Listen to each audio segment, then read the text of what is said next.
All right. No! No, oh crap, Boy. I'm on fire. I'm on fire. That is going to be a hell of an intro.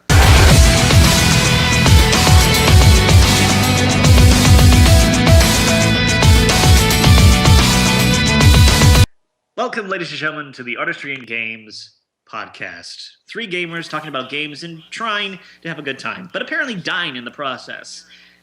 I am Maxwell, your proctor and overall most handsome individual in the room. Ha! Ha! And joining us tonight is Caleb Soapbox and Elijah the Tosser. Hey, if you don't want to get covered in acid, blood, vomit, then get Allstate. Really? They do? They protect against that. That's interesting because, Yes, they do. That's Isaac Clarke's insurance company. Of course, his policy is ridiculous. Like a good neighbor, State Farm is there. Wrong company. No, competition is bad. Well, I hate to start off on such a sore note, but Can it get any worse than getting covered in acid, vomit, and slowly dissolving into a puddle of goo? I don't think so. it could be worse. You could be a human trapped in a fight between two massive forces, Cthulhuoid monsters from beyond the void, and robot overlords that seek to use you as nothing more than human resources. Yes, ladies and gentlemen, the very interesting and very uniquely art-styled real-time strategy game, Human Resources, has unfortunately canceled its Kickstarter after only receiving about $380,000 of their $1.4 million goal. For those keeping track and those math geeks out there, I know who you are. Creepy. It is exactly 27.454. Creepy. Creepy Maxwell. Creepy Maxwell is creepy. I know where you live. But anyway, again, that was 27%. And I have to say, I'm a little disappointed in this. I was really hoping that this game would actually come about. It had a lot of potential to be really interesting with two very, seemingly very powerful factions with very unique ideas and a very beautiful art style that I haven't really seen in a lot of games. That's maybe I just haven't seen those types of games, but it looked very nice. And Well, it was just very crisp. It had a simple, crisp, vibrant kind of look to it. That's definitely true. That's Plus, kind if of you the way I actually saw it. and if you actually watch the actual video that they put up, it was really cool because it looked like the world would actively change based on the actions of the various factions. So, for example, if the robot player summoned up a giant beam robot, it would actually cut the terrain in half, blow over buildings. Really sort of almost I want to say like Levolution, but just sort of adapting to what occurred on. So better than the Levolution player's actions. is what you're saying. A dynamic playing field. Yes, to a degree. But I guess the question that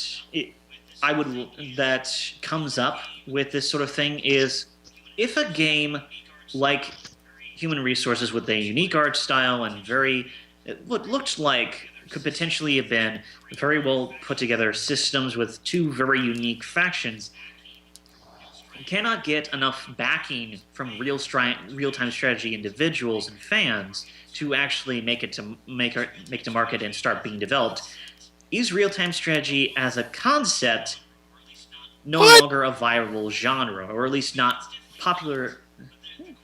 I mean, it's definitely not. But the question is still raised, because the thing is, we have Planetary Annihilation that came out and was I would think successfully that Kickstarted. this leads to a different question.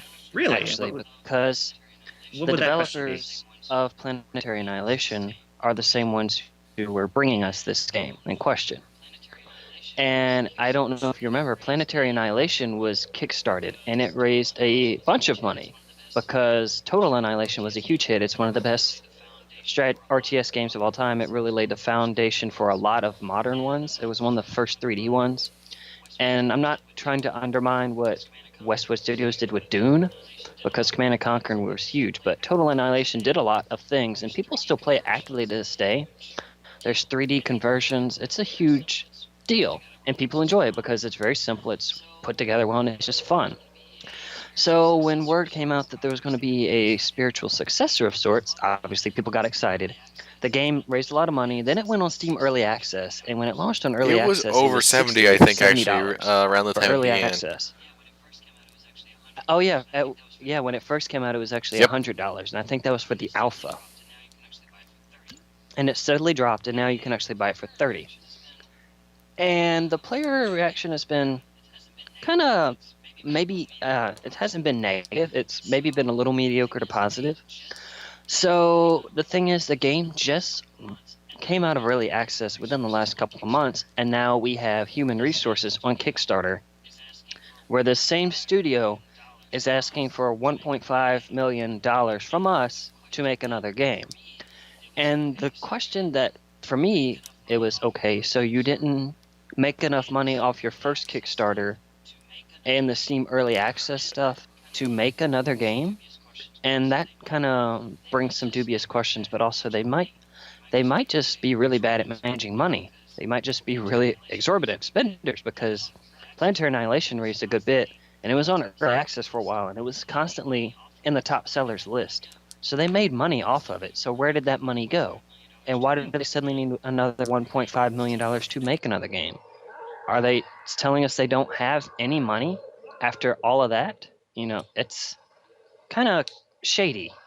Well, it's probably a little shady in that aspect. But the other thing is, we see that Kickstarter is a viable opportunity if your project is advertised enough and is technically enthralling and thrilling enough, basically, to the point where there are even previously established and well-funded companies that are pursuing Kickstarter as a viable as a way to one, test the waters and see if a product is actually going to be viable and have a market to go to.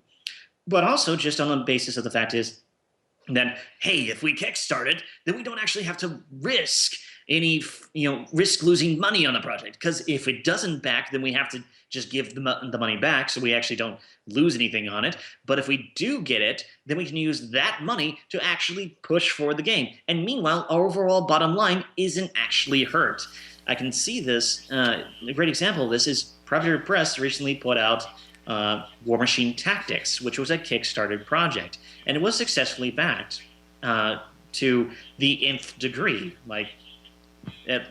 They had to start making new stretch goals just on the basis of they received so much money. But the fact is, Predator Press is a very well established. Going on. They recently celebrated their 10th and moving on to their 11th years of being a company and being successful. But they didn't have to risk any of their actual profits from their tabletop games and their board games to actually put forward and try the game. Because the thing is, they had previously actually tried to make a game with the same developer that is currently doing Tactics, but due to something or other, I don't know exactly the specifics because I came in way after this video game failed to launch, basically.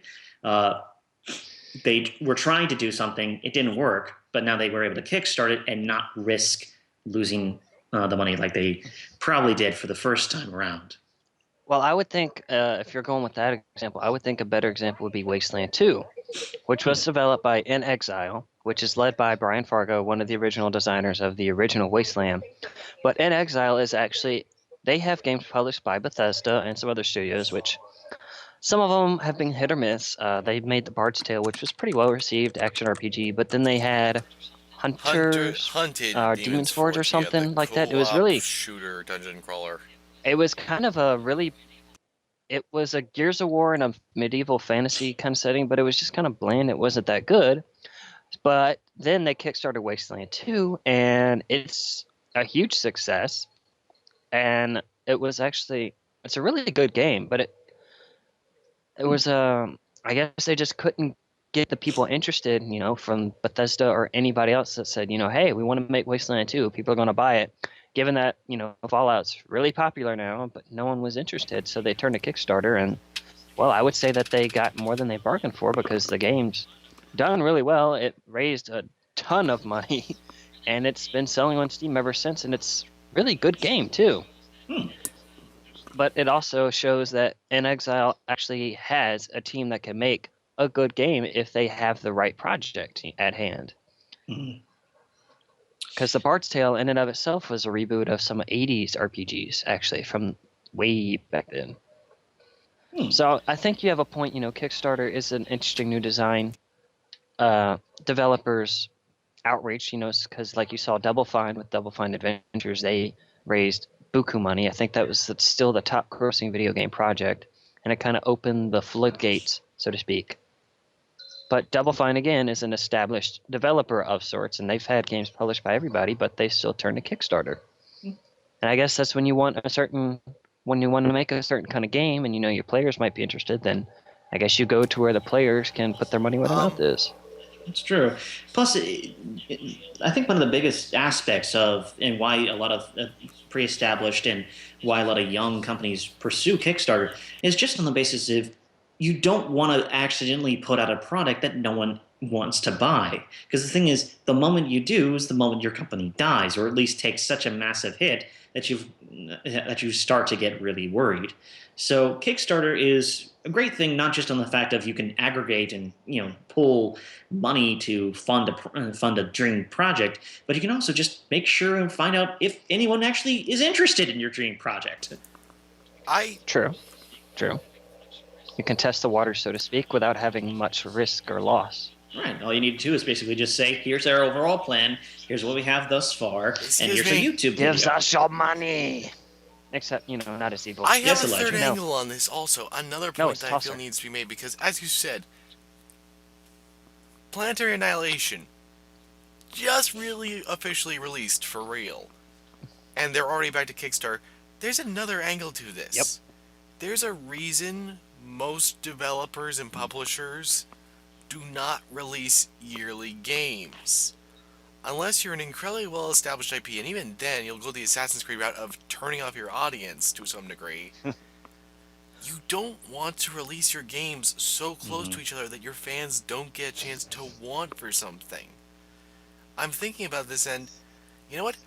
Maybe if they had waited a year, this would have gotten more funding, because they wouldn't have been on everybody's radar, whether that be good or bad, on how they felt about their game. And then when they come back, it's like, oh, they're making this now. And it would have come in much fresher, because it wouldn't have been something that just was sort of like, right now, Hey, didn't they just feels make like they were just, something kind of hiding thing a that second fatigue? project, waiting to get the first one done, and then immediately jumping to the next, with no concept or intent to support the other one. Right. Because that's another problem people are going to have is, so wait, if I pay to do this one, are you not going to keep fixing the one that I want you to fix?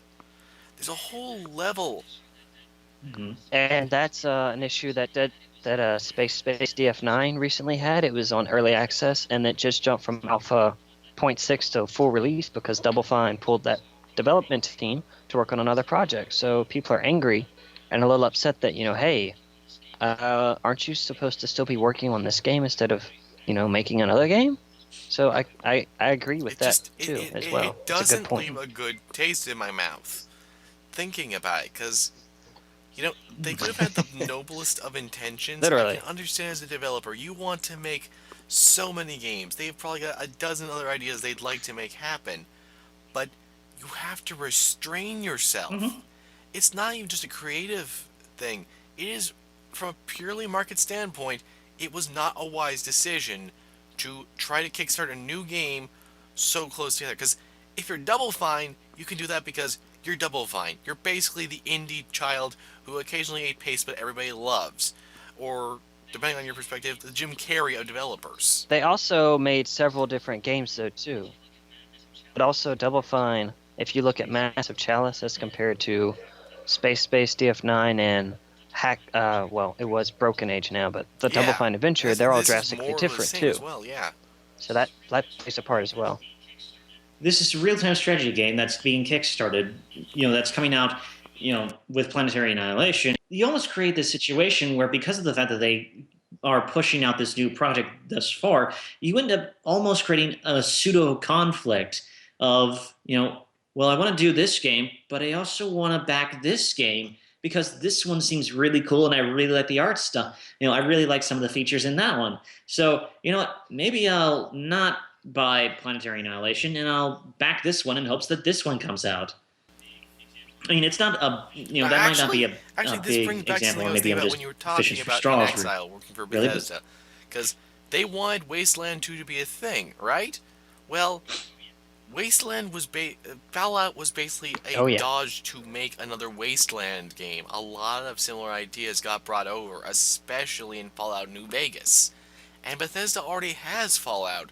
We all know that they are working on the next Fallout.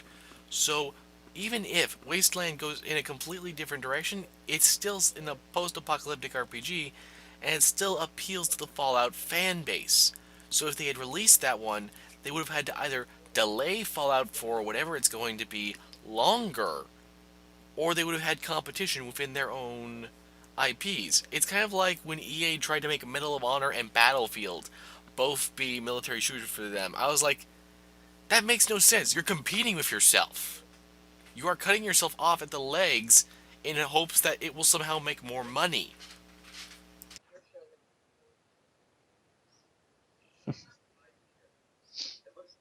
But also the way you present certain games, because Medal of Honor was always a more realistic World War II or realistic conflicts, whereas Battlefield was more of a modern day or futuristic for the most part. I know there's Battlefield 1942, but most of the Battlefields recently had been more modern day or futuristic, and they were more about broad multiplayer scale fightings, where Medal of Honor was more about tightly focused That's funny. campaigns.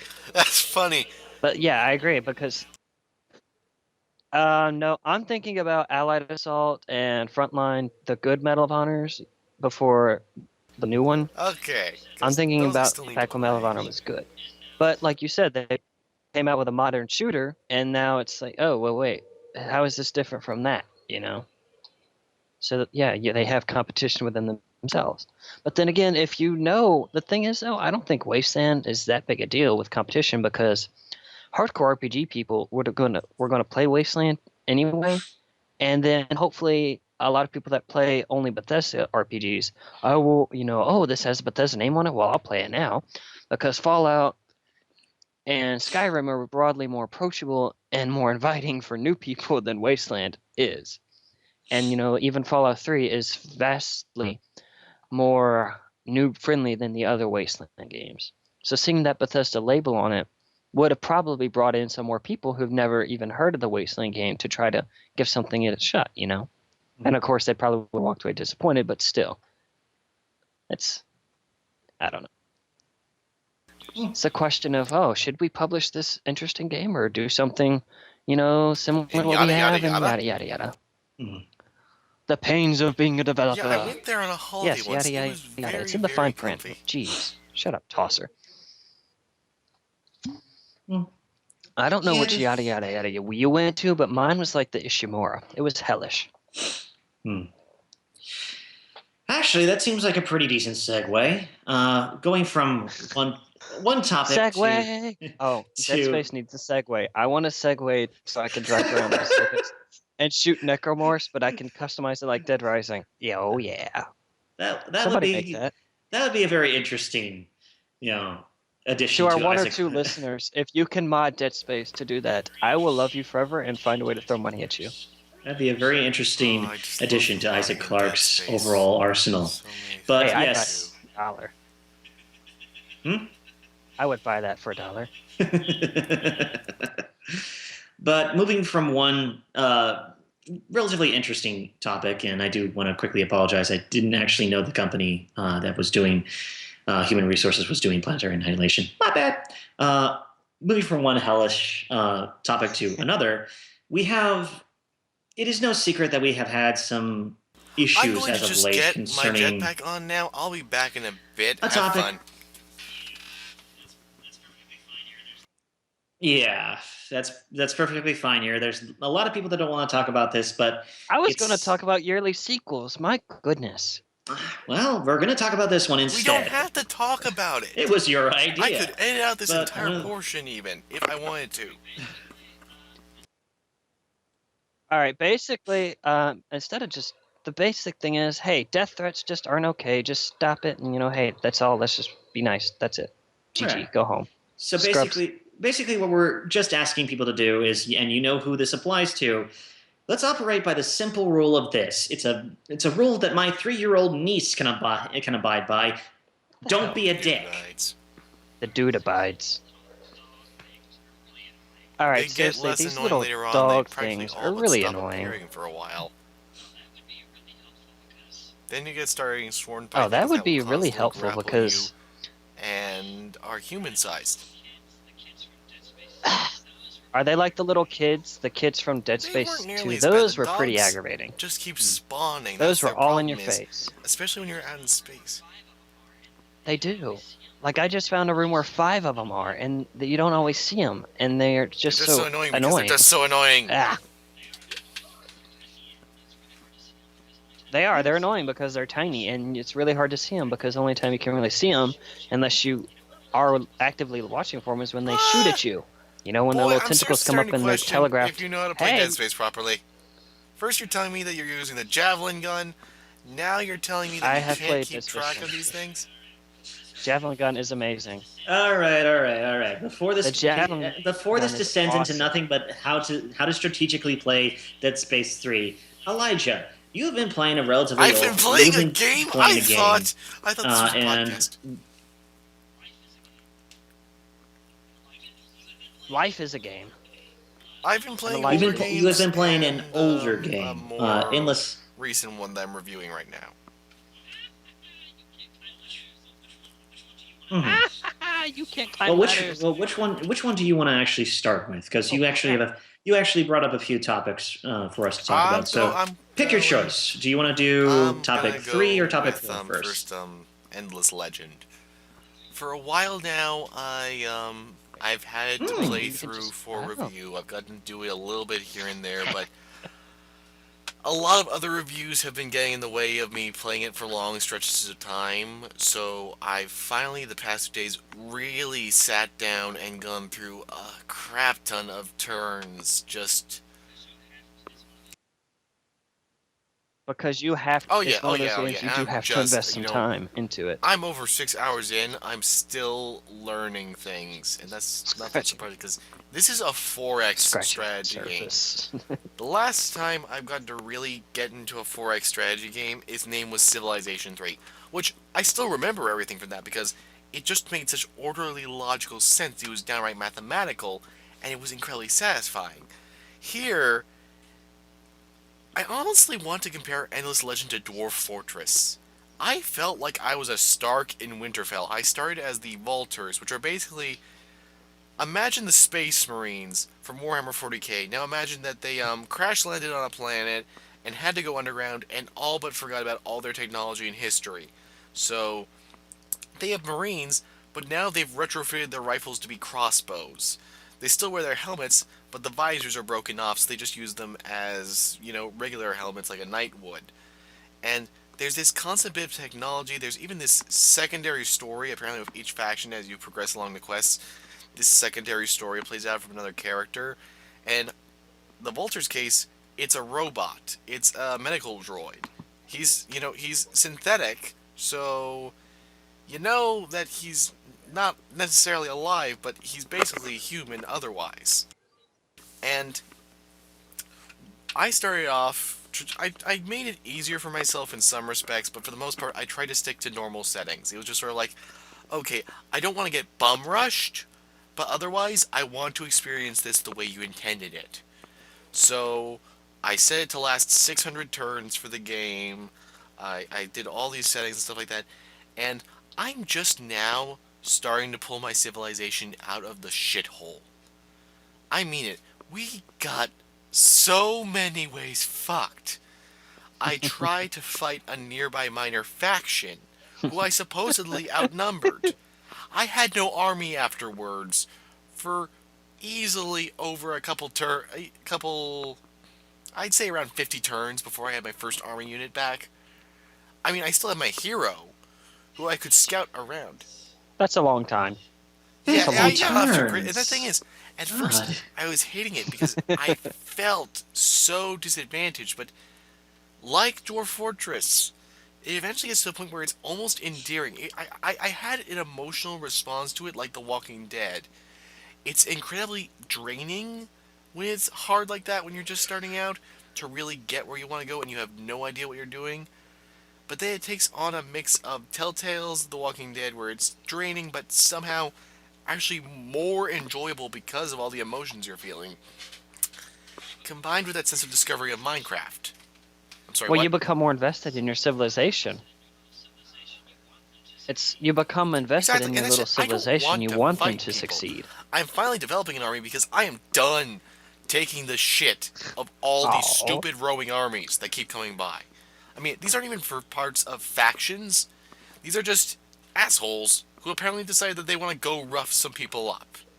I am so tired of them, so I finally put together a assholes. military.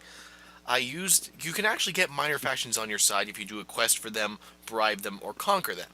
Well, I did a quest for these wolf people. So I have a few of them. I just recently unlocked my first melee unit. You start off with only ranged. And I got a couple ranged, and they went out. And then one roaming army, which was a single unit, decided to take them on. Now, the battles take place in their own little sphere. It's not like Civilization. It actually converts the map over to be a battlefield in of itself, and it's really neat. And you basically just tell characters, here's where I want you to go, Oh, or here's who I want you to try to kill the most. And then the rest of the battle is pretty much automated. You just watch it play out. It's this really unique blend of real-time strategy and turn-based strategy. And when this idiot decided to pick a fight with me, is like, you know what? I have lost armies from your race. I have been sent running from one of my cities and had to leave it under siege because of you assholes. I'm gonna just hit spectate and enjoy this. And I did. It was very satisfying just watching my armies actually kick someone's ass for once because, I mean, this game is unrelenting. I'm playing this basically, as I said, I'm basically playing this on the easiest settings mixed with the normal settings. And one time, a frost giant wanted to hit one of my units right next to him. Not only did it hit that guy and take out that entire army unit, it took out the army unit behind it a whole hexagon over because apparently it got a lucky strike and it made an area effect attack.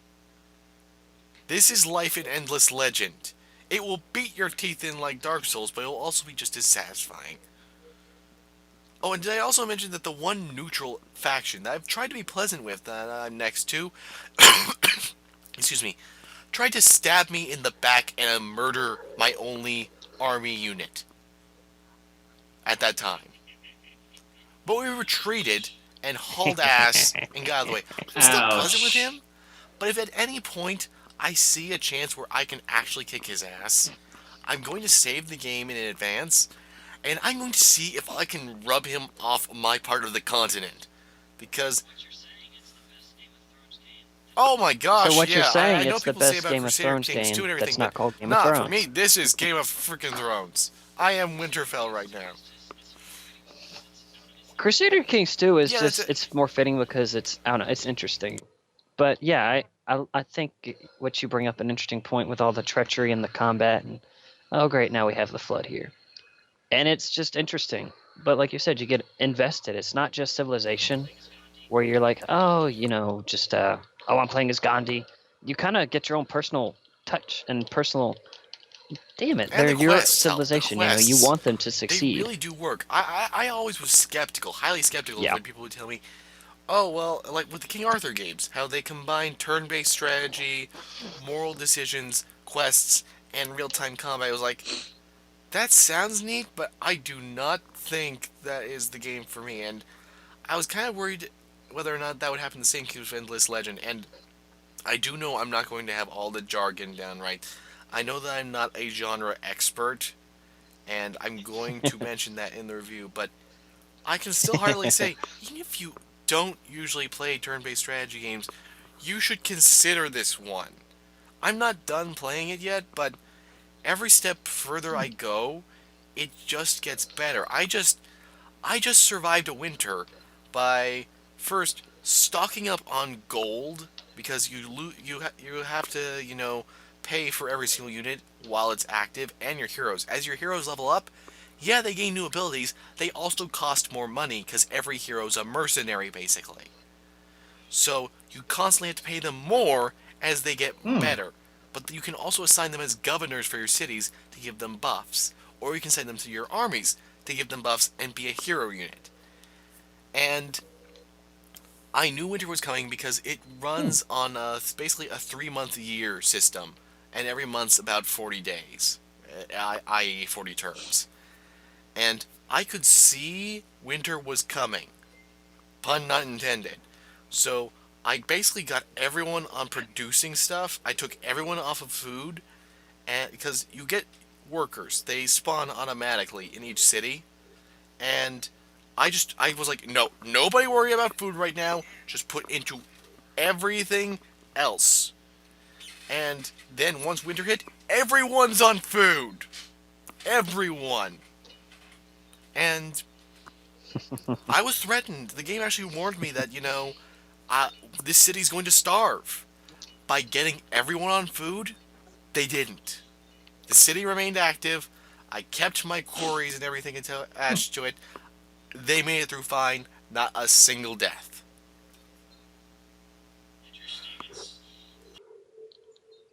Interesting. It's this the Endless Legend really just sounds like well for me it sounds like Age of Wonders 3 but cranked up to like 12.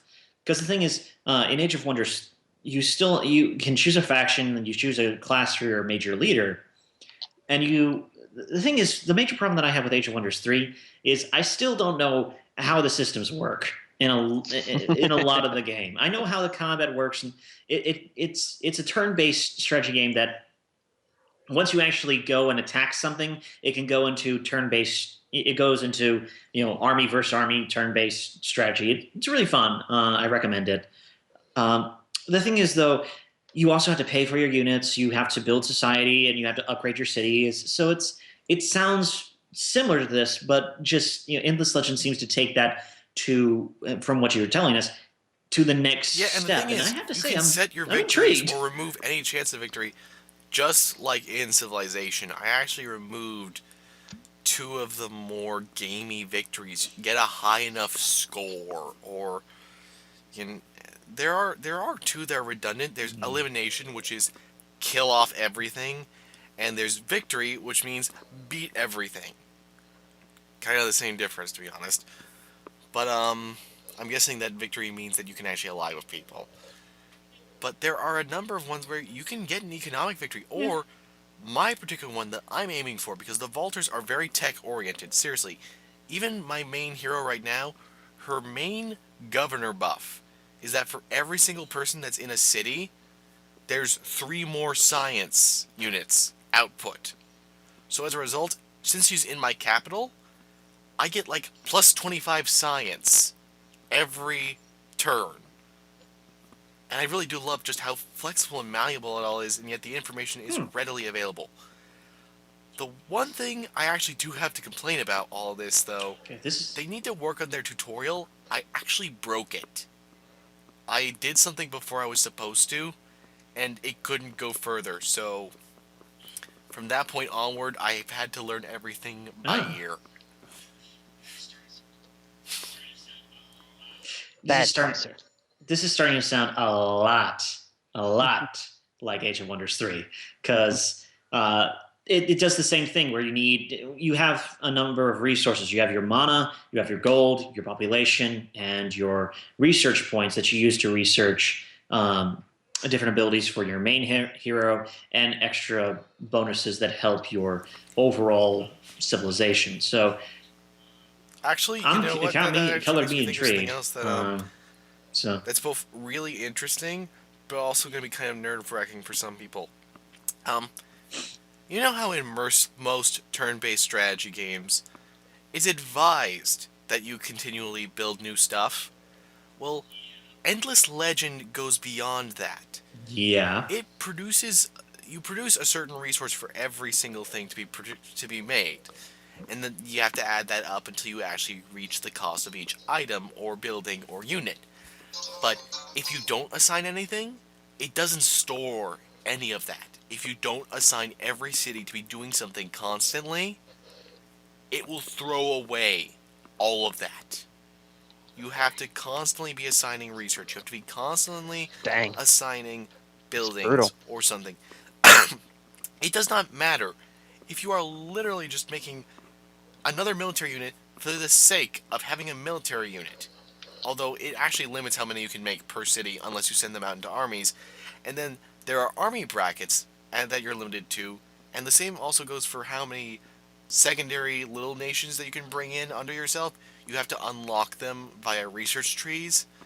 I mean it. The game has so many layers within layers of things you have to move, but when it starts moving and clicking together, it's beautiful.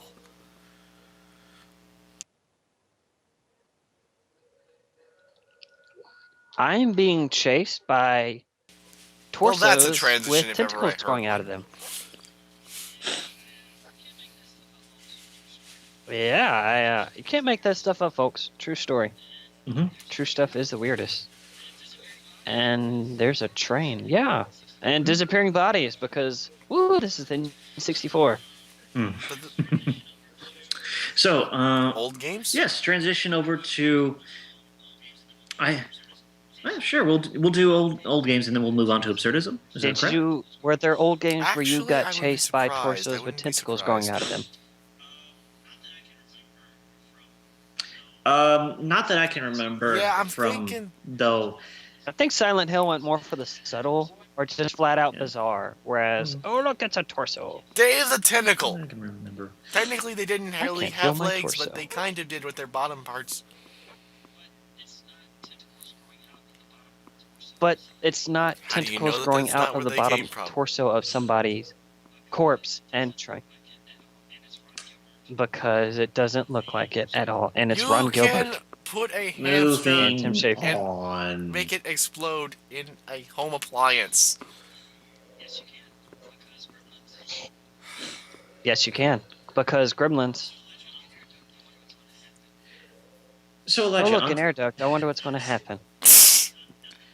Nothing will Nothing. happen. My money's on nothing. Now, okay, I have something interesting. You notice how in a lot of horror games, there's always that civilization that's fallen, and you always find graffiti and stuff everywhere written on the walls. The Like, same who guy took the who time puts to write white out all of and this stuff yellow in everywhere? every recent Tomb Raider, Uncharted, Dishonored, and Assassin's Creed game. That guy gets tons of work. I know he has got to have retired by now, and if he doesn't, I'm going to force him to because that's. I mean, the thing is, it's kind of annoying because it's just it's sort of like, hey, player, go here. But the thing is, though, I know for a fact that there are probably some players who, if they were just sort of left to their own devices, would not be able to figure out the puzzle basically of how to get out of the area or That's basically why we have forum boards. And Let's Plays. Gamers Sure. are really smart.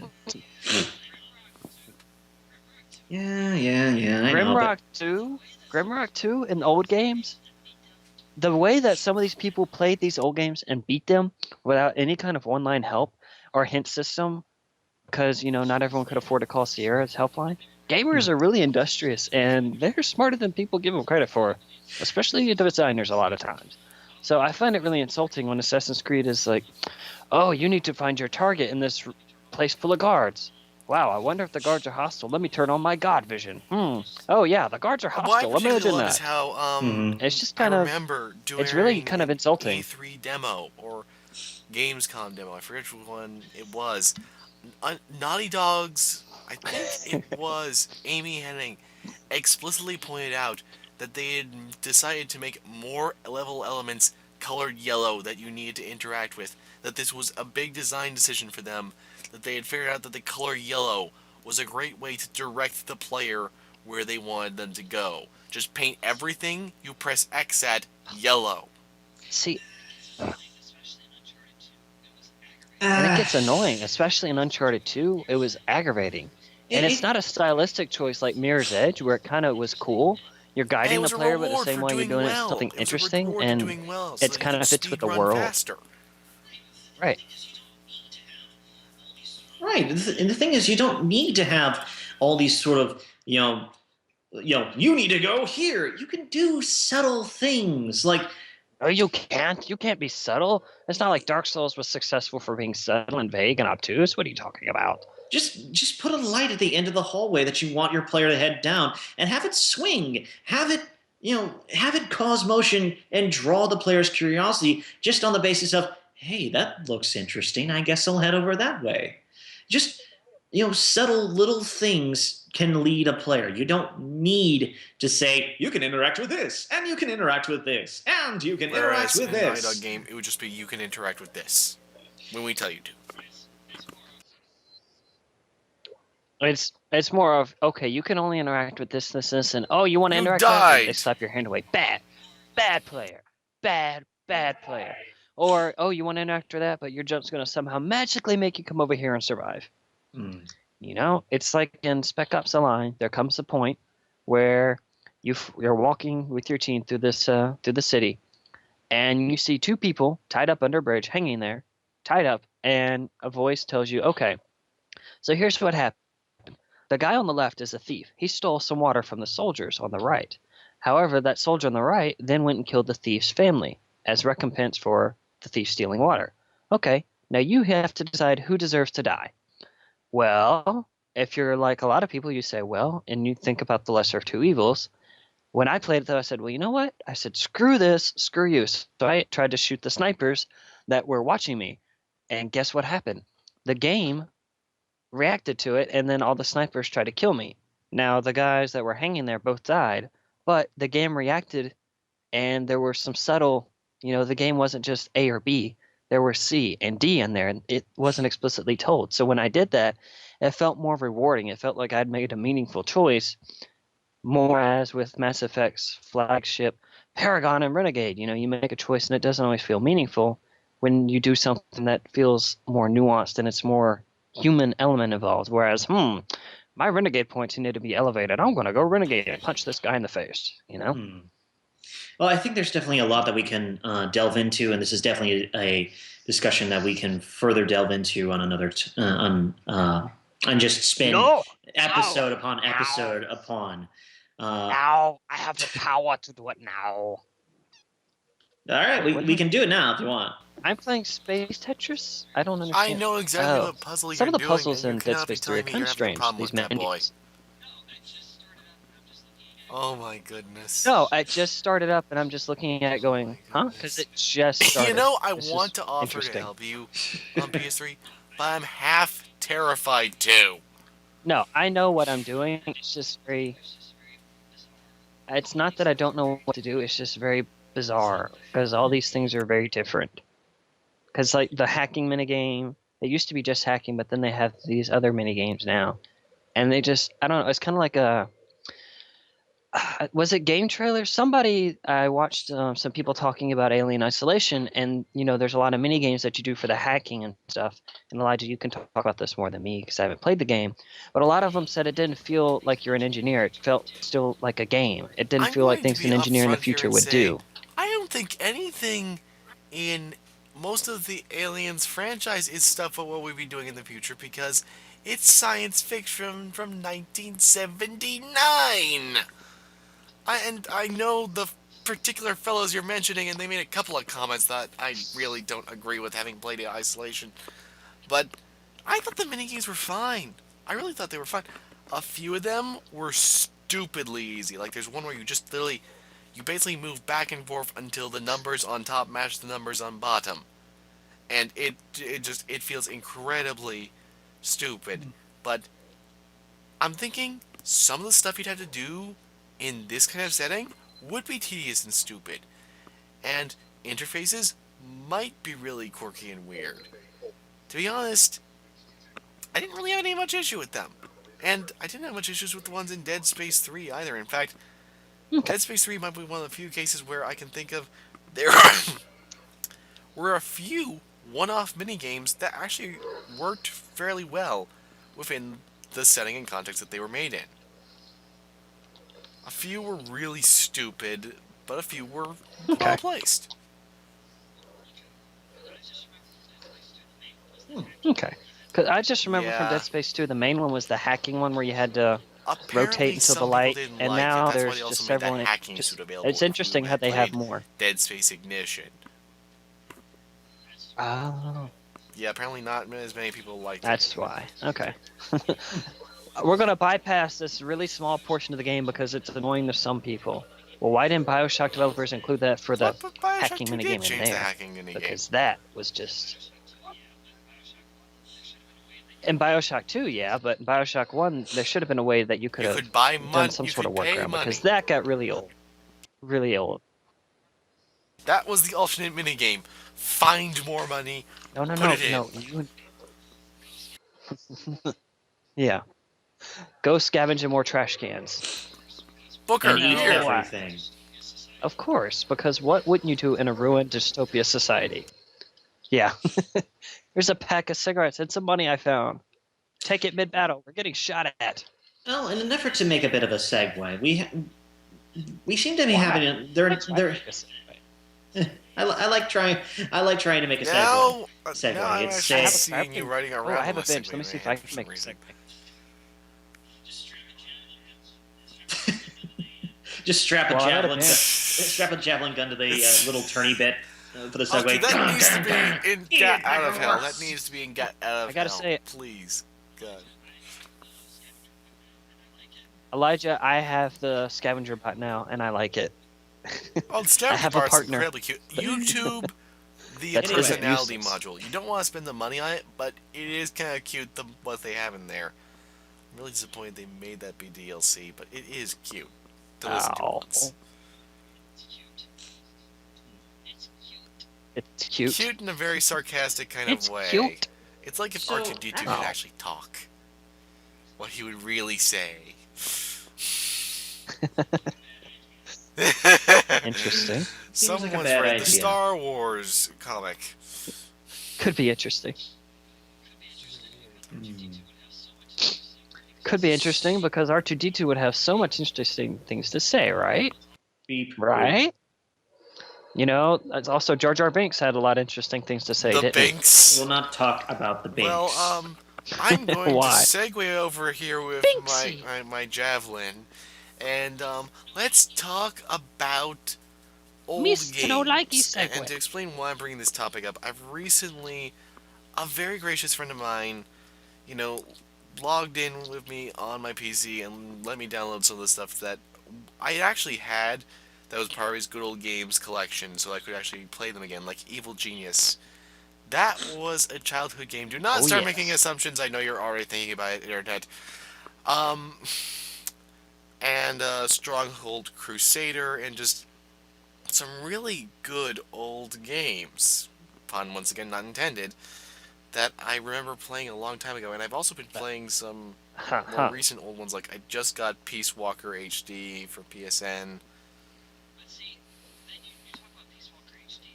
But see, then you talk about Peace Walker HD. That I wouldn't say that's an old game so much as Stronghold and Evil Genius.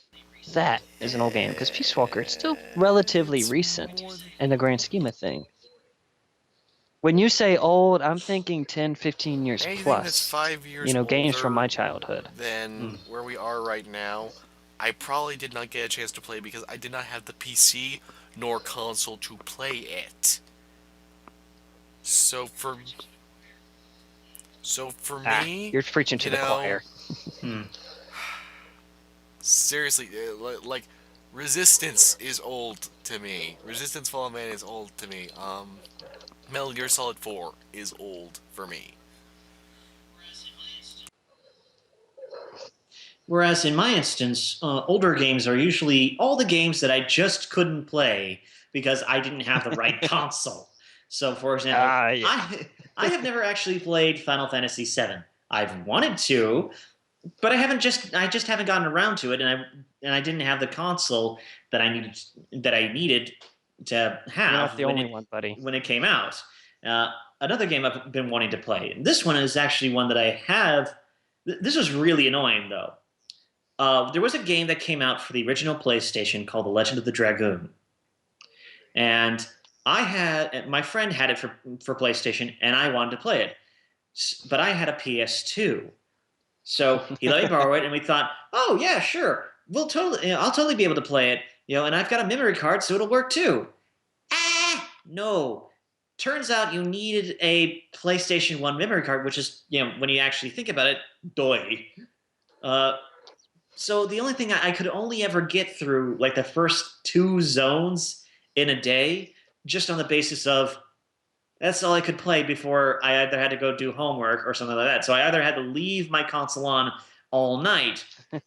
So I never actually, and this was a big game back in those days, because the thing is, it came on 4 discs. So it was a very big world, very long game. So I've always wanted to go back and play some of those older games. Plus, there are, I'm kind of actually in the same boat as Elijah, because there are just some games that I missed out on because I just didn't have the right console. Now I have Infamous, to ask, why did you for buy example. a PS4 if you wanted to catch up on PS2 and PS1 games? He wanted Destiny. Shut up. Yes, I wanted Destiny. I thought it would be good. You could buy several PS1 and 2 classics for the price of Destiny and get PSN, way more you'd playtime be and way worse better off games. if you just went into the used game market. That's why I just pretty much went used game market for most of my stuff. I know. PSN has some Mostly solid Japanese stuff. imports. And the thing is, like, I'm not disappointed. I'm not disappointed with the fact that I bought a PS4. I have had some fun with it. Resident Evil 3 for $1.50. All right, you made your case. I'm Nearly the entire Made your Persona case. series is also I'm not available. Are you sure? with- I think we made him Swears. Yeah, Alright. actually, the Shin Megami Tenseis, there's a couple of them on sale right now. 3 of them, actually. Also, they recently had several Okay, Konami I'll let games you on make sale, it. including most I'm of the not Castlevanias. All right, fine. I'm just gonna shut up for the rest of the episode because apparently I ain't gonna get a word in edgewise no matter what I do. You could just tell us to We shut keep up. interrupting Cut him, out. trying You to keep interrupt us. interrupting me. Oh, that's adorable.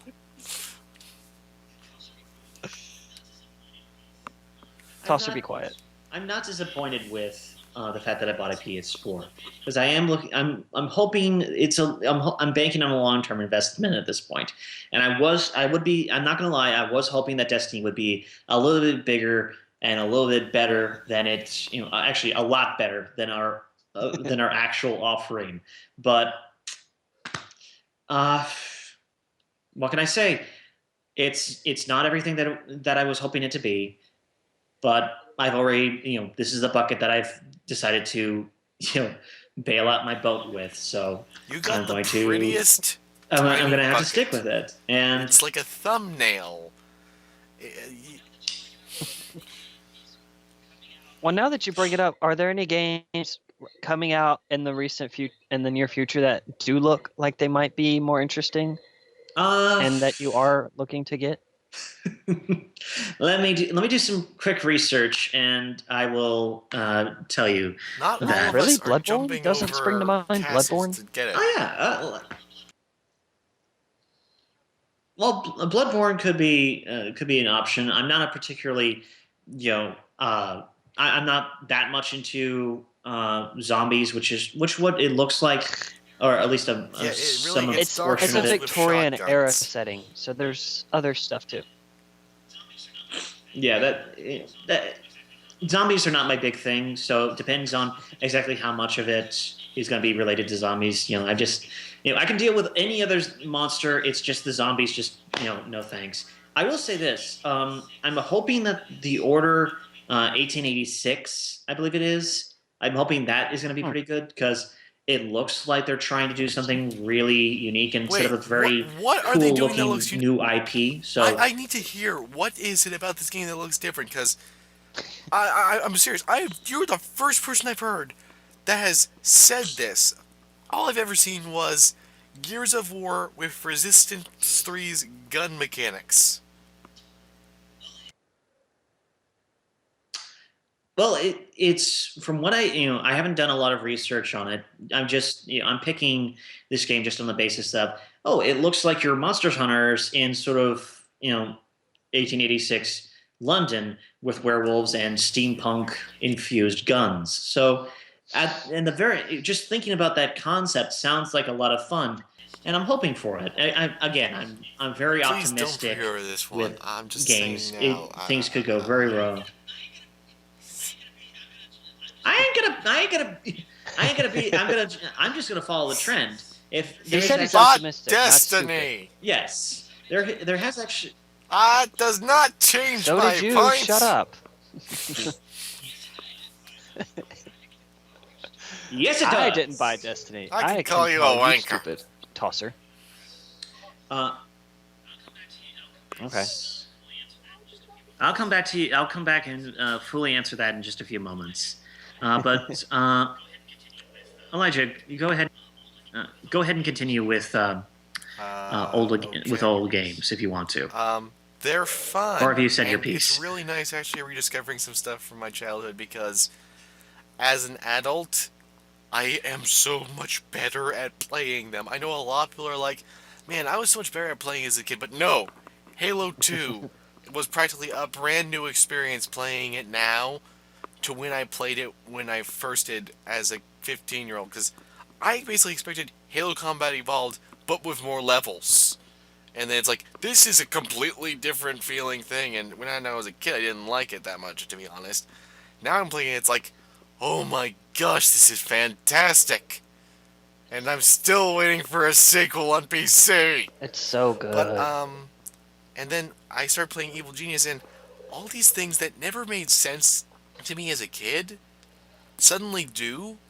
But the ironic fact is, even though I'm actually playing the game more like you're supposed to, I've actually done worse than I did as a kid. This is the confusing part for me. It just... No, it's like... Your skills have declined rapidly? I don't know. I know eventually at some point I started using cheat codes, but that was just so that I could get to the second island. I got to where I am right now in the game, and I was playing as a kid, and I was not doing nearly as much complicated stuff as I was doing now. I was being incredibly wasteful with a lot of resources and all sorts of stuff. But for some reason, I'm doing a lot worse. I barely have half the money I would have back then. And I don't understand why. Huh. But other than that, just it's Interesting. nice. Plus, I'm really looking forward to finally getting to play Jade Empire, otherwise known as that BioWare RPG that was on Xbox and eventually Yes. on PC. Yeah, that was set in China. That actually was interesting. Yeah, I need to play it too. It definitely wasn't bad. I actually played through it. It was a good game. It was quite a good game. By the way, I have found another game that I'm actually quite interested in, and it just sort of left me, I guess. I haven't been a big fan of the Dragon Age series. I tried to play through the first one. I haven't gotten to the second one just yet. Don't. Yes. No, do not. But I am interested in Dragon Age Inquisition. I haven't taken a look really at the story. I haven't really taken a look at the mechanics yet. But I have done some preliminary, sort of just, oh, what's this game going to be about? Oh, that looks interesting. Basically just sort of Yes, window yeah, Do shop. you talk like that sound too? like that? Do you talk like that when you do A the little research? bit occasion. The entire No, there's a the council. whole council is here. But anyway, I am Legion. No, if you were Legion, you'd be doing the Council of robot the and Absolute? would be referring to yourself in singular pronoun. No. Oh, regenerating. Anyway, Anyway, I am looking forward to Dragon. I'm looking forward to Dragon's Age Inquisition. Not necessarily for the campaign, because the thing is, I didn't enjoy Dragon Ah, Age Origins Oh my for goodness. Are you going with this where I the think you're going with combat this? for the combat. I really, I'm the excited. multiplayer. I'm excited for Dragon Age Inquisition just on the basis currently Oh my for the gosh! multiplayer, for There! randomly generated Proof, dungeons, ladies and because gentlemen! There are. You have no idea what? what a gift you have given me. I have spent years of people insisting that People have don't been want saying these that it's multiplayer type things. unnecessary and that And it's people don't unwanted. play games for them. Dude, I pretty much did the exact same thing with Mass Effect 3 when it came out. I was so done after hearing about the ending when I finally did get it on sale for half off, because it seems whenever a game doesn't do very well and it launches, Amazon cuts it off at half the price for PC. I I think my first 25 hours of the game, Mhm. I never even touched the single player. I just did the co-op. And here's the thing, okay, I warning rant. You've encountered a wild rant. incoming. I Uh-oh.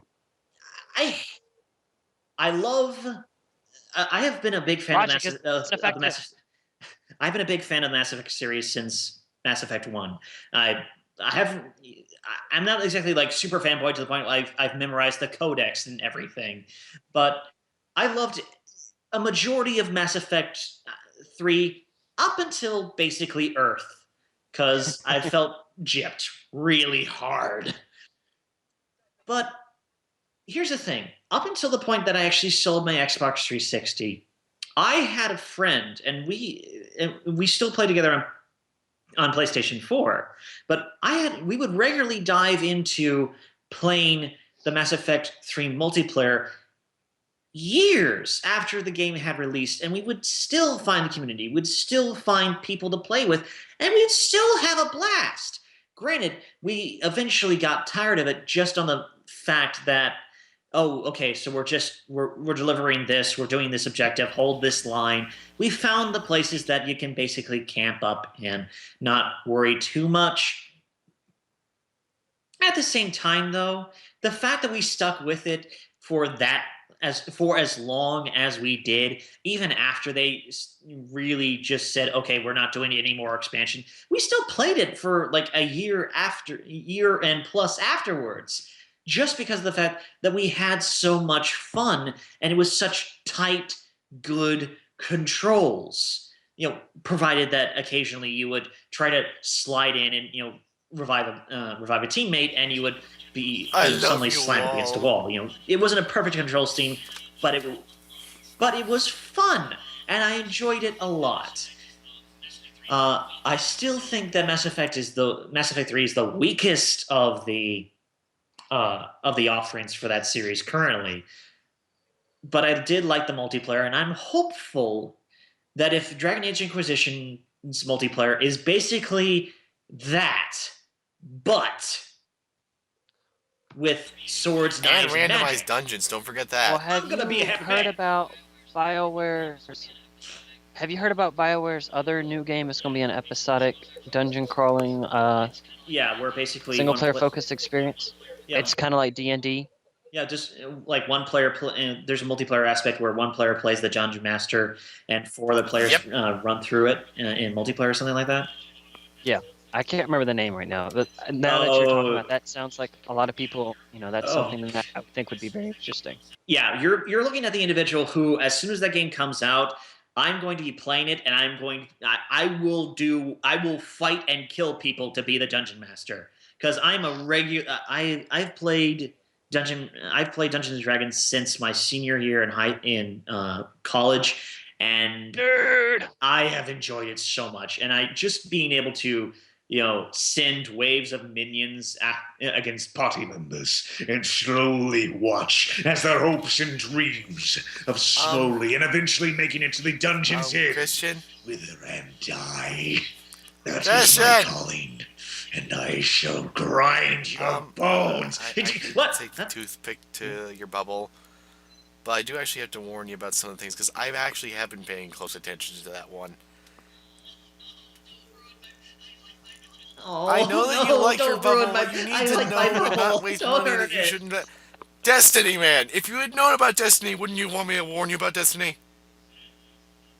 Okay, it's Yeah, a little basically bit. Go ahead. Says the PvP. same The guy that spent entire money on game is an Destiny. extremely long It's true. PvP match between the 4 players and one guy playing sort of the dungeon master. You sort of have control over things.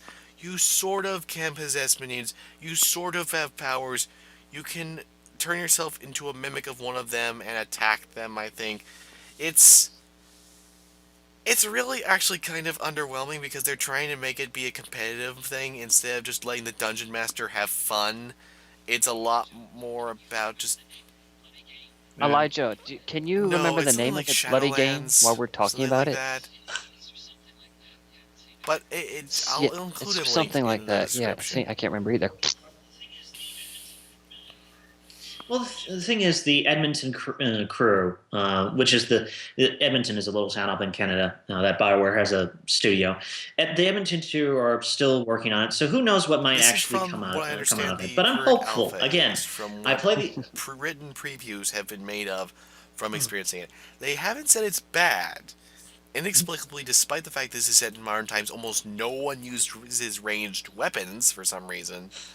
But it's not that it's bad per se, although I've never really seen the combat in motion. I've not seen if it's going to be an action RPG, if it's going to be a brawler. It looked a lot like Dragon Age 2 from what I saw. Okay The then, combat in I Dragon can Age live 2 with is what that. it reminded me of. But,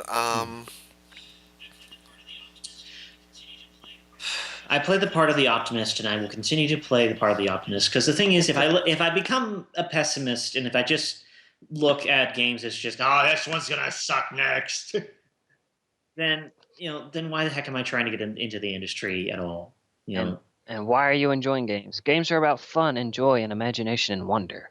right? And even if a game ultimately flops and is not as good as it should be, we can still take a look at the game, analyze it, and hopefully build upon it, so that next time we don't create a. I mean, I'm not gonna name any names, so that we can hopefully build upon it and make a better version and iterate, But you see, this is iterate. that's the reason why. Okay, something we mentioned with Harrison one time was the Mountain. How a lot of critics were, "OMG, it's so good," and then a lot of gamers said, "Ah, this is crap." Well, I think it has a lot to do with a lot of critics are burned out, so when they get anything new and interesting, they're just like, that still does not excuse "Oh." Mountain. So it helps, if you. I'm not saying it does, but it makes sense when you have people that's all they do. So sometimes it is helpful if you're into the industry. Elijah and I, we are kind of working in there in a press format, but we're not as invested as some of these people. It's helpful to just take a step back and just remember why we play games. Play something fun and stupid. Play Super Smash Brothers, Or play couch Evil co-op with 4 Genius. people, and just have That fun. works too. Yeah. Games should be about fun.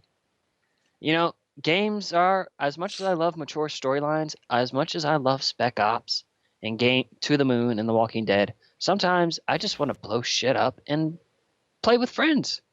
That's what games are about. Fun.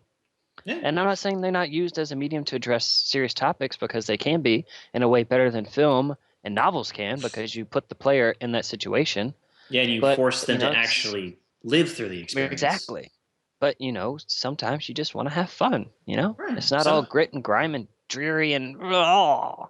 Yeah, sometimes you just need a straight up dose of the absurd. Oh, look, a segue. Oh, look, it's So Goat yes, Simulator on a a Segway. new game. Yes, I'll explain. So this is the last topic I brought up. I Am Bread. It's from the developers of Surgeon Simulator, and it is a game in which you control bread. You're using all 4 front triggers to bend the various corners of the bread. And look, just watch the trailer. It's gonna take you like a minute and a half. Then start listening to this again. I'll give you a couple of seconds pause. Okay, welcome back. Yeah, that's that.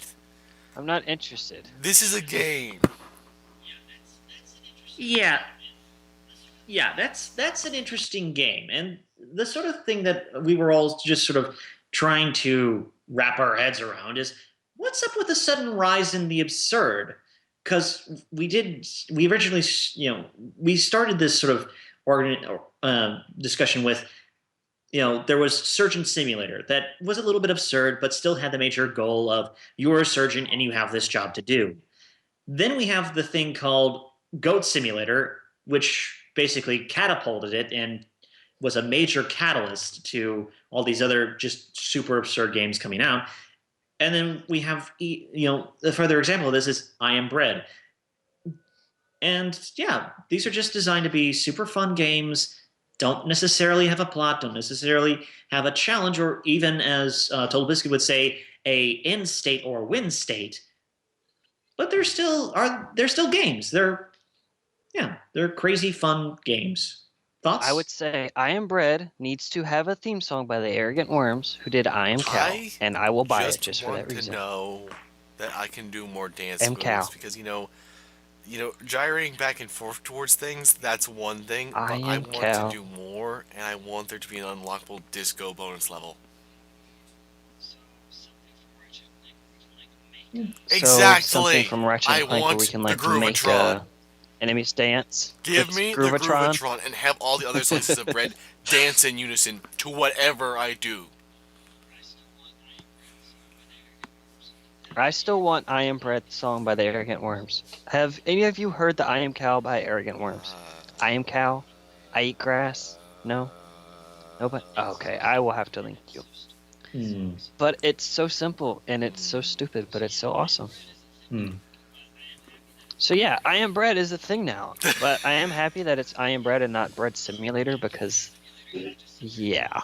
Well, of course, Bread Simulator, you could just sit there and mold and then watch yourself slowly die. It'd be really morbid. It would be mounted as a game. It would be. You see, Caleb, at that point. And see. You see, but you see, a critic would play that and say, "This is a wonderful meditation and pondering on the nature of life and death and mortality." And then the guys would be saying, "No, it's about being bred, you dumbass."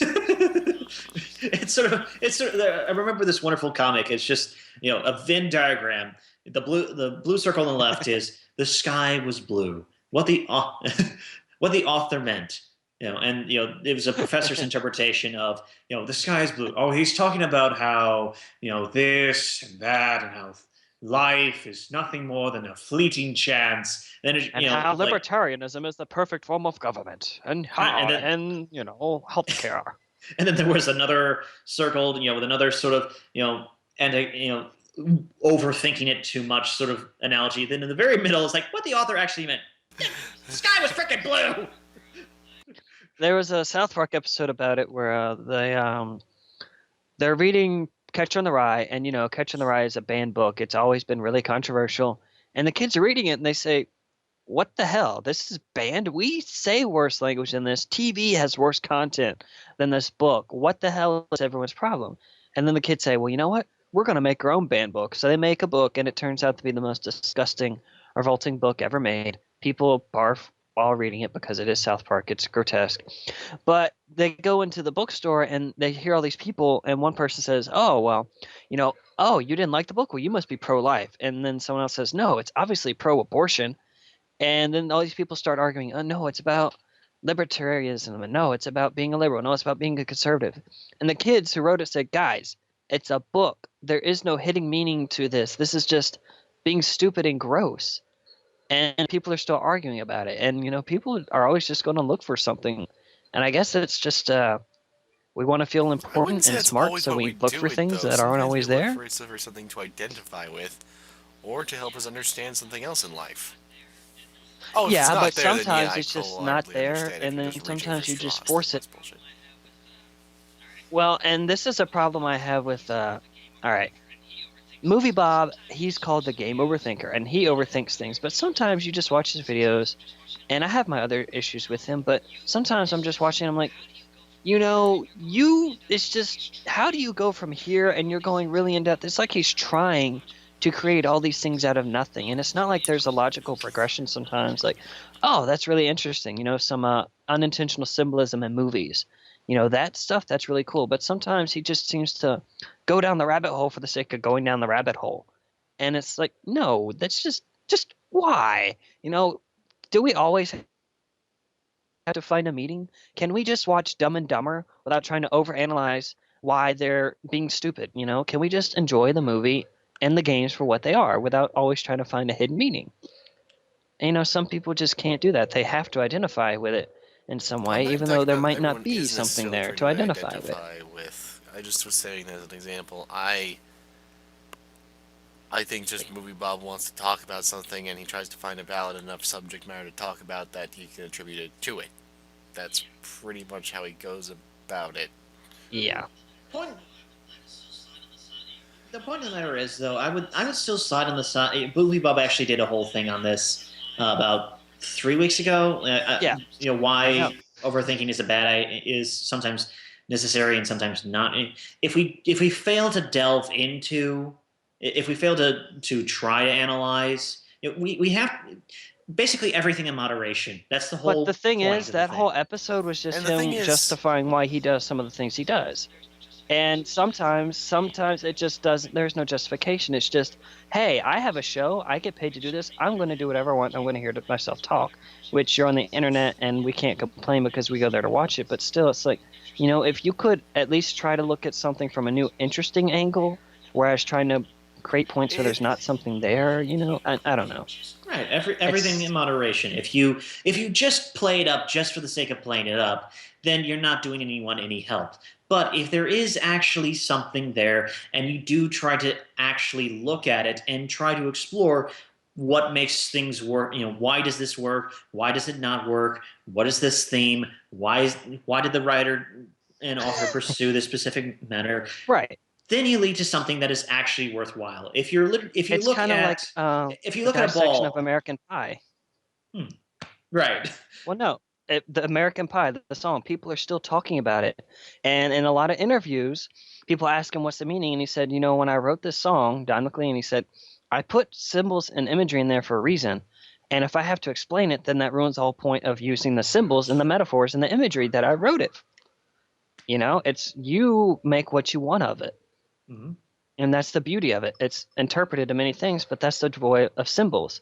Because if I look at it from something and I come up with my own meaning, and you come up with something different, it's not that you can't say it's not there. I just looked at it a different way than you did. Right, because And it's not like you're creating something out of nothing. It's not like I took a speck of dirt and said, this speck of dirt is a metaphor for how women should only do these types of careers and men should only do this and children should do this. And it's like, wait, what? That's a speck of sand, dude. What? You shouldn't be a philosopher. You should just go home and leave everyone alone. Say, come on back to the home now. Come on back. Wait. The hospital's calling. They say I need to give you your medicine. Come here. Who just got one up? Yes, and I would say not me, but I would say that there's definitely a place for these absurd games, and we sometimes just have to remind ourselves that games can be games. I'm an individual who my whole point of trying to get into the gaming industry is because I want to make games that help people that wrestle with big ideas like existentialism. Why are we here? Is there, maybe not necessarily, is there a God? And those big questions that sometimes haunt around in the corners of our minds. But not every game needs to tackle that idea. Sometimes you just want to make a pinball game. And sometimes you just want to make a game about being a slice of bread. Exactly. That's perfectly fine, and we don't need to overanalyze. We can And just be a gyrating piece have of bread. fun. Because the bread dance. The bread dances. I think because it's a game. Wait, does it twerk? Does it twerk? If it twerks, 10 out of 10, Geo, game of the year right there. Game of the flipping year. I'm calling it right now. That would be interesting. Speaking of games that we find fun, who wants to be the first one on the block for games that we have been playing this week? Hasn't that been most of this episode? Since you're such a chatty mood, I put you up to the front plate, Caleb. Well, obviously I'm playing Dead Space 3 because it's Halloween and I should be doing something. Check your calendar. It's the Scary, right? So 20th. why am I playing Dead Space 3? I don't know. It's on my PlayStation hard drive, and I need to play some of these games to make room for other games. But I did just download Resident Evil 3 the other day for $1. Yeah, I'll buy that for $1. And I'll play playing that. But besides that, I'm about to start the Gabriel Knight remake. Looking forward to that in some ways I'm not. But I don't know. What can I say? I've just, I don't know. I've heard some things about it that have really kind of tempered the excitement and interest I had. And then I have the demo, and some of that, the demo itself kind of made me about the game. But I still want to play it because it's still Gabriel Knight. It's still Jane Jensen. I love adventure games. But besides that, Awesome Knots had a free weekend, and I've had the game for a while, and I've played it a little bit. But I said, you know what? I really need to play something while I'm taking a study break. There's going to be a lot of people playing because it's free weekend, so I want to play it. And there went like an hour of my time, and it shows just how you can take the MOBA formula and you can make it work in a simpler way or for consoles, because that would be a great game for consoles. More so, Guardians of Middle Earth tried to do the isometric thing, and that doesn't really work if you're trying to make a more simple console-minded MOBA, whereas Awesome Knots is in the 2D plane, but you still have a lot of the nuances of MOBAs like League and Dota. Obviously it's more friendly for newcomers, but it's still, I was able to jump in, and I still had a ton of fun. And one of the big things, Christian, you know how when you're playing League and you get behind, it can be pretty much impossible to catch up a lot of times. Once sometimes you fall to a certain point, it's just you surrender. That's it. Oh There's yeah. no coming back. Awesome Knots, I jumped into a couple of games late where they had already pushed past our first wave of turrets. And I'm not saying that I'm really good, but when I jumped in, we were able to come back and win. Or if not win, push and make a fight. Hmm. And there's never that overwhelming sense of defeat, and there's always just so much fun. And a lot of it, the game just has a buttload of charm because of the art style. All these characters have their own personalities, likely, that comes through with their actions and their abilities and their voice acting. But besides that, they also have their own theme songs. Hmm. And when you're playing the game, if you get a killing spree, that character's theme song will start playing. When you pick them, they play a theme song, and then like when you're crashing, they'll play a theme song, and it's just really cool. It helps give it this sense of character and lightheartedness, and it's fun. It is legitimately fun, and I really wish a lot more people would play it. It still has a pretty active fan base. It's dirt cheap. It's only $10 when it's not on sale, which it seems it's almost always on sale. So I really recommend it, especially if you're any way interested in Dota MOBAs at all. It's a great way to get in the genre without having that daunting And it's also a good way if you don't like to interest play like curveball, Diablo. because getting into some people like the click fest, some people don't. And then Diablo once again made the transition to consoles, and I hear that's better for it. So yeah, Awesome Knots is really, really good. And if you're at all interested, it's only $10, people. I mean, come on. $10. That's 6 of those, and you could buy a copy of Destiny. You could buy yourself and 5 friends a copy of Awesome Knots and have tons of more fun. Get to it. I'll consider taking a look. It is fun. It's so much fun.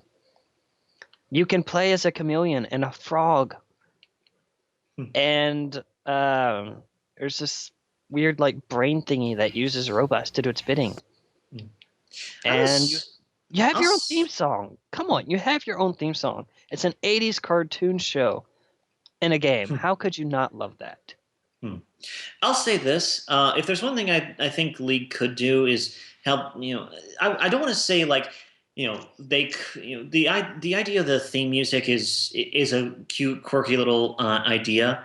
But I have to say I don't necessarily think that their characters want for something like a theme song, because they're all very unique and very colorful in their own way. One of the things I do like doing is I sometimes end up selecting a character a few times just on the basis that I like hearing what their overall sort of thank you for choosing me as your champion sort of thing Yeah. is whenever you do the character select. One of my favorites is Karthus, where he just goes ecstasy. He talks about 3 different times a day. Peace. Every passing has a beauty all its own. I'm just like, I want to really listen to that again. I really like Mordecai's, where he talks to you and he's like, "You dare to summon me? You only need to click once, fool." And he talks directly to you as the summoner because that's your role in the game. And I always found him really interesting. I will say though that there are some that can with any game like this you end up with a situation of you get a little. There are sometimes either a few too little lines, so you hear them over and over again, which means they can get a little grating. The new Scion has a whole thing where it's like, no pain, no fear. Where you just hear that, and after you hear that about 3 or 4 times, it's like, okay, I get it. I get the concept. That's what one of the things like about Renekton is he has few lines, but he doesn't say them a lot. He only says them every so often, so it makes it more special and more amusing when he does say it. He's like, chopped to bits, or Nasus, because Nasus is his brother, and it's just always they were always more interesting, and they weren't recycled. I don't know, like you say with Scion, once you hear them so many times, it's like, oh, okay. I will say this though, I do love the fact that that Riot took the time to take their new skins that they're doing, and some of them don't necessarily need new voiceover and stuff like that, but the ones that people have been waiting for, they take the time to actually give even the new skins their own character. So, for example, one of the skins that I'm actually considering getting if it ever goes on sale is Dunkmaster Darius, because yes, that skin just has some of the best lines. It's just like Darius. It's Darius just rolled up into basketball basically and just forced down people's throats. It's beautiful. Because one of my favorite. You buy an Infinity Edge. It's like, for players like me, it's on Infinity Edge for the closest shave. Boosts cost more once I wear them. It's so much character wrapped up in just delivering the lines, and that's what's so interesting.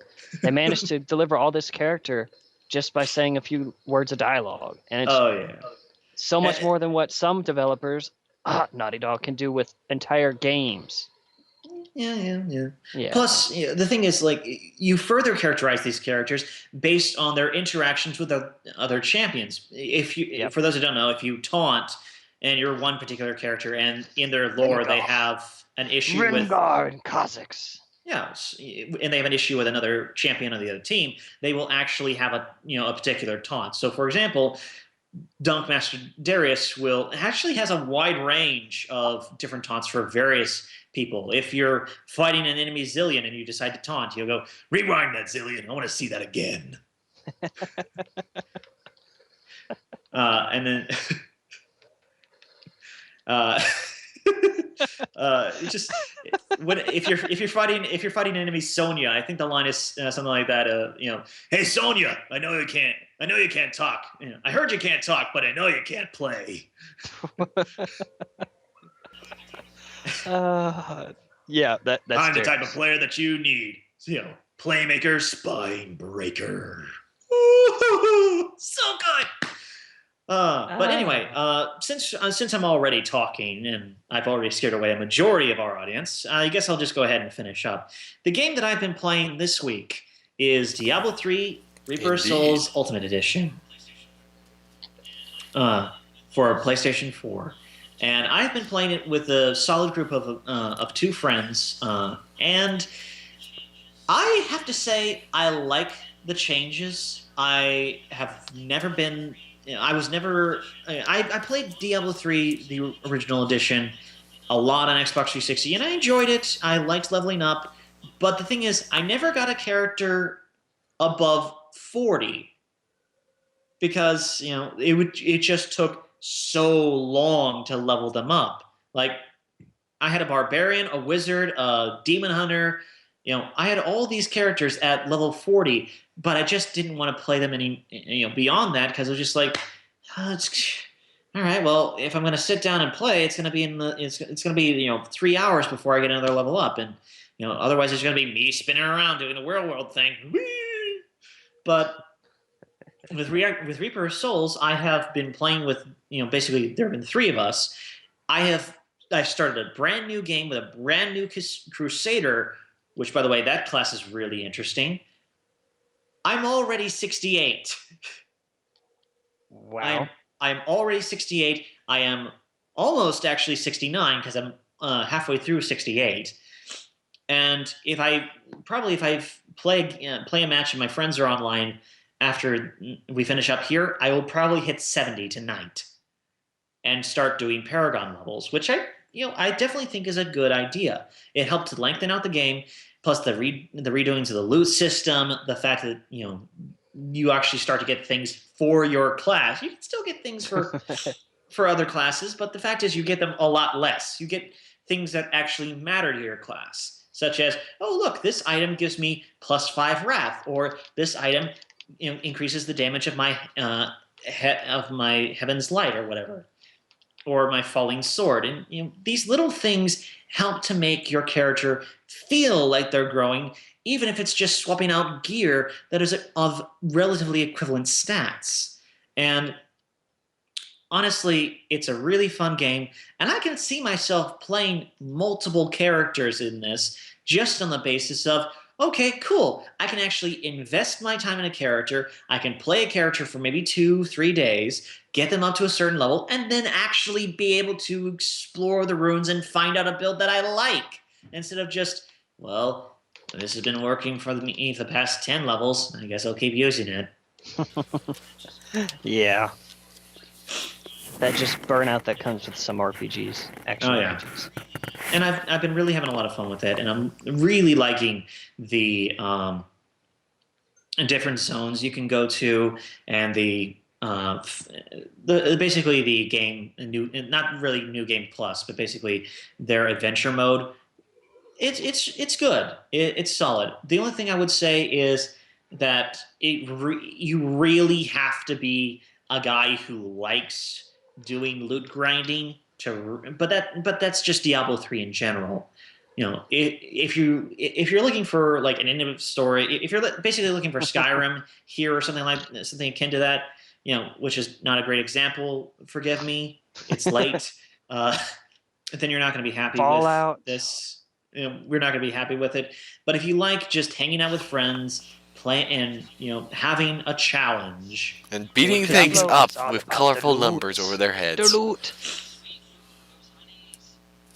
That sweet loot, those honeys. My numbers are bigger than your numbers. Is that a short joke?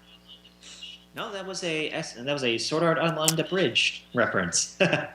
All right. But nice try. You really scared away everybody. Yes. I'm going to just, the shotgun attachment. I'm going to get. I will pick out maybe one or two to actually talk about, but in majority, I'm going to get through this. Okay, since our last podcast, I have played Alien Isolation, Aliens Colonial Marines, SSX, Battlefield 4, Tomb Raider, Lead and Gold, Gangs of the Old West. Did I say Sniper Elite V2? Sniper Elite V2. Blade Symphony I got to try during the free weekend. I know I'm missing something else, but it's probably on my piece. Oh yeah, I completed Metal Gear Solid Ground Zeroes. I've started playing Metal Gear Solid Peace Walker. No, not Dead Space. Oh, Dead Space 2? No, actually, I haven't played Dead Space 2 in a bit. I played Evil Genius. No, I'm not trying to show off. I'm seriously struggling to remember just how much stuff I've been having to play. Endless Legend, obviously. I've been recording a lot of stuff and doing a lot of stuff for Still Alive. Seriously. Originally, the plan was for Still Alive to be a once every 2 weeks but I've actually gotten into the rhythm of being able to do it Bi-weekly. weekly, so I'm going to be trying to be getting it to doing it weekly. But I've realized that this basically means at least 2 days out of a week, I'm going to now be playing something just for recording, in addition to my just playing it on my own for the sake of playing it. And I want to say this right now, as someone who finally has the ability to capture video content, it sucks when you know that something happened that would be a perfect example for what you're talking about, and you didn't record it because you were trying to get space free on your hard drive. Cannot. That's why you Yes, have because I'm made of money. Yes, you are. But made of I money. just. Tosser. I'm still enjoying it, and I've enjoyed mostly looking back on these things. I actually need to hear your feedback on the one still alive, which everyone will know which one I'm referring to, because it's the one that comes after the one that will surprise you in a good way. Yeah, it's the one after that one, which will probably be up by the time this is up. And It'll yeah. Basically, it's going to cause rioting in the streets, and people are going to go crazy. What? He didn't say what no, I that's think the he one. said. That's He's the one gonna that's say, going "Oh, to yeah, surprise I people said it. positively. Come at me." This is the one I'm referring to. The one afterward. That's the one I sent you. I'm thinking about both No, of the them. other one's I'm not going to sure get both of riots them in are the gonna be like, streets. It's just riots going in to the get a streets, few and people are going to fans go, of it "Ah!" annoyed. Shh. I'm inflating You our have sense of plenty importance. of Shut up. inflation. Trust me. Jeez. So much inflation of importance. And don't think I haven't noticed that Gerard's been, puffing you up with an actual air filter. An air filter? Yes. So I am Well, getting full of apparently filtered air he then. doesn't want you to be full of smog air. Okay, we'll pretend that But, makes sense. Christian, does that make sense to you? Christian's just sitting there. Sure. His Nodding. voices. WTF is going on? It's like, Pretty all right, much. how long until I can run away from these people? Or and go kill some people and Diablo. leave? Also Spelunky. And Minecraft PS Vita demo. And I'm not trying to show off. I'm serious. Monkey. I play a lot of shit, man. I play a lot of shit. All right, ladies and The monkey. Get off me, necromorphs. They're die. already dead. Die. You have to just Die. make it I so just that shot they. a necromorph in the crotch. You know, with his actually, own- that's the one thing. Okay, I just shot him in the crotch with his own That is stabby mean. appendage. I just shot him in the crotch with him, pinned him to a wall with a stabby thing. Yeah, that's kind of That is sick, man. awesome. that's kind of mean. And Hey. Elijah, real quick, you The best part? cannot say the line "they're already dead." Just like, oh, they're Well, already dead. You have to that- say, they're That's already it. They've been recombinating dead. and everything, and you don't really necessarily even best kill them. part Even about that's fear- why you have the legs with the tentacles and all that. Then they're still alive even after you've cut off all the limbs. They're just not moving. I was going to say the best part about fear was the penetrator. So Well, the obviously, I penetrator like was just impaling freaking enemies to awesome. walls with their own It's appendages. a knife gun. The penetrator was perfect. It was amazing. It shot solid steel rods. I like decapitating the enemies with the gun. They would be against the wall and just do, and their body slides, and their head's still stuck to the wall. Yeah, I have issues, folks. And guess who runs things around here? Elijah and I, Okay, the two so most- wrapping people up, around. the one game I actually did want to talk about was one that I was originally considering for Still Alive, but I'm actually not going to be doing it because I was surprised to say there's not much difference between playing it online and playing it single player. SSX.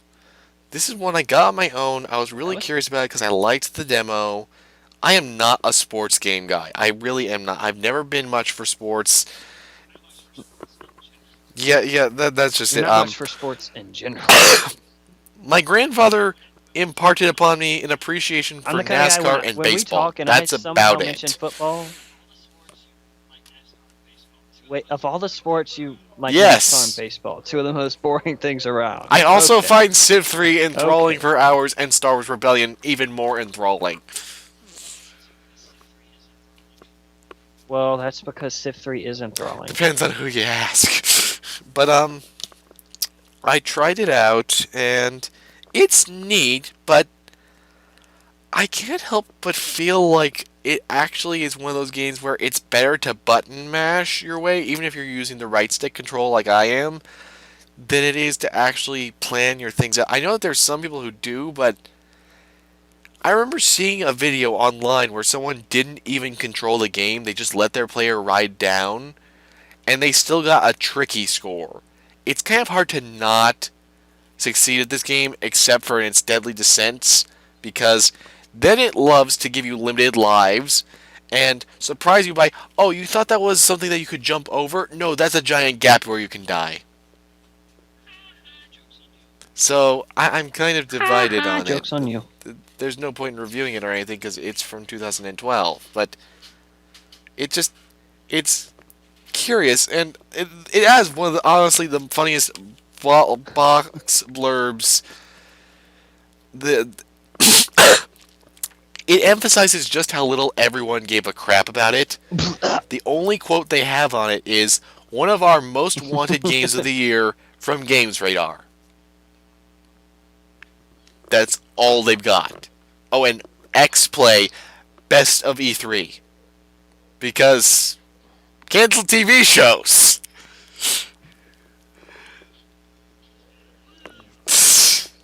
I almost feel bad for it.